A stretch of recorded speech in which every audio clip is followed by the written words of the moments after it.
My grandma told me to keep it short, so I brought her soup to the microphone. My cousin's wedding had more subplots than a soap opera. My aunt hadn't spoken to my grandma in a year over a secret ingredient in a soup neither would reveal. It sounds silly until you've seen two women guard a recipe like national security. I was asked to give a toast because I'm neutral. My grandma pulled me aside and said, "Keep it short, no tears."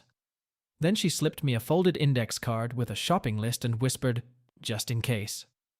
During cocktail hour, I snuck into the venue's kitchen with the chef's blessing and made the soup from the list. Broth, ginger, star anise, a splash of something that smelled like memory. I ladled it into 2 teacups and hid them behind the cake. When it was time to toast, I carried the mic in one hand and the cups in the other. I said, "Love is a soup. Every family insists theirs is the right way, and somehow, when you share, it tastes better." Then I handed a cup to my aunt and one to my grandma. They sniffed, sipped, and glared, then softened. My aunt said, "You forgot the lemon peel." My grandma said, "You always overdo the ginger."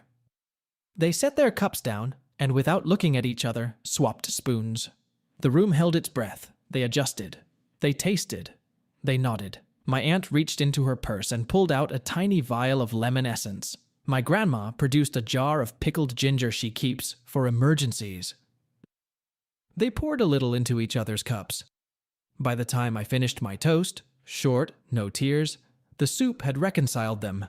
Later, we wrote the combined recipe on the back of the seating chart and taped it to the wall like a peace treaty. The bride cried anyway. My grandma pretended not to. The cake was fine. The soup was better.